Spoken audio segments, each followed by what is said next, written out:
అందరికీ నమస్కారం. Welcome back to my channel. ఈరోజు 7 కీలక నిర్ణయాలు క్యాబినెట్లో తీసుకోవడం జరిగింది. అయితే క్యాబినెట్ లో వాలంటీర్ వ్యవస్థ గురించి మాట్లాడారా లేదా అనేది మీరు వీడియోని చివరి వరకు చూస్తేనే అర్థమవుతుంది. 7 విషయాలు అయితే మనం చూద్దాం.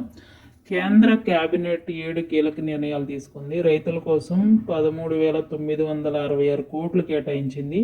రైతుల కోసం డిజిటల్ అగ్రికల్చర్ మిషన్ ఏర్పాటు చేయడం జరిగింది. అలాగే డిజిటల్ అగ్రికల్చర్ మిషన్కు 2,817 కోట్లు ఖర్చు పెట్టడానికి కేంద్రం అయితే ఆమోదం ఇచ్చింది. ఫుడ్ అండ్ న్యూట్రిషన్ సెక్యూరిటీ 3,979 కోట్లు అమలు చేసింది.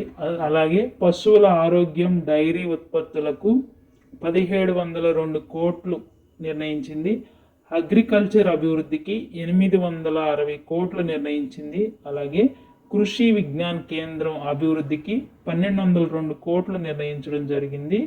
న్యాచురల్ రిసోర్స్ మేనేజ్మెంట్ కోసం 1,115 కోట్లు ఖర్చు పెట్టడానికి మంజూరు చేసినట్లుగా సమాచారం. అలాగే మన్మద్ ఇండోర్ రహదారికి కేంద్ర క్యాబినెట్ ఆమోదం తెలియజేసింది. అలాగే 309 కిలోమీటర్ల రహదారికి 1,836 కోట్లని భర్తీ మంజూరు చేసినట్లుగా సమాచారం.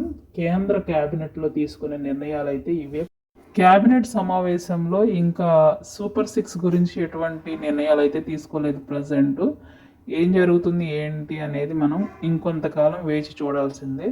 సో వీడియో నచ్చినట్లయితే ఒక లైక్ ఇచ్చి సపోర్ట్ చేస్తారని ఆశిస్తున్నా. Thank you very much.